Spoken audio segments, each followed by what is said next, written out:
Hello there, this is Fabi and welcome to 5 Minutes with Love Bay. So today, let's get our stretch on and our cool down. So the first thing you want to do is focus on your breathing. So make sure you're breathing slowly in and out, deep breaths in and out to just normalize your heart rate and bring your core temperature a little bit down. Then when you're done with that, you can now start with your stretches as we're going to see shortly.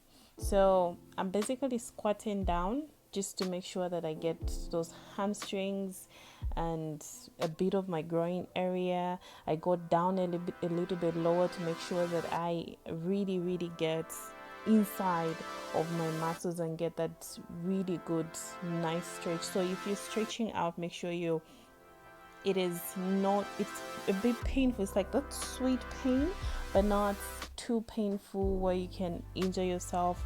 And focus on, so if you're stretching a particular muscle and you know the area that you're stretching, just put your mind on it, focus on it. That will help you to just really get that muscle really stretched out and do it to your best ability basically. So on this one, I'm crossing my leg, so I'm pushing, the front leg is pushing the one that is behind, so I can get a very good stretch. You feel it in your calves as well as your hamstrings, all the way back on your back as well as your hands. So this really helps to, most of the times you find that our hamstrings are really tight, especially for people that play sports, and it really helps to just get really deep inside. So this one works on your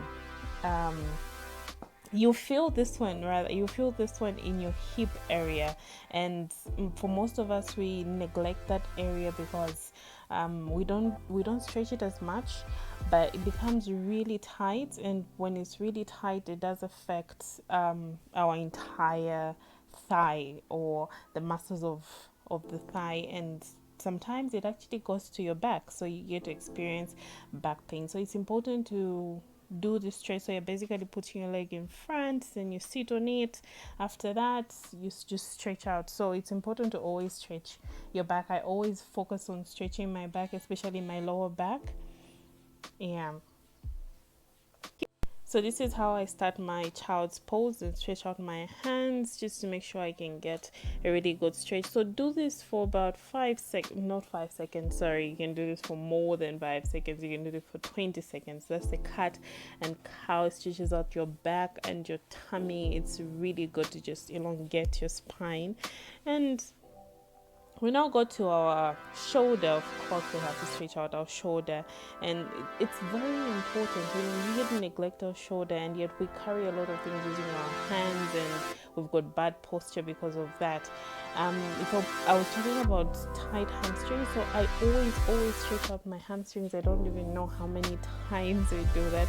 I feel if your hamstrings are tight, or if your hips are tight, especially for the previous one and this one, if your hips and your hamstrings are quite tight, it's quite difficult for us to have flexibility, because at the end of the day I feel like our legs are usually more flexible than our upper body, and if we have very loose or very flexible muscles on our hamstrings, in our legs, in our hip, that just helps to have a lot of flexibility. And remember, always stretch your, like this one, we're stretching out our hip flexors, the ones that flex or bend our hips, so that we can just be really flexible.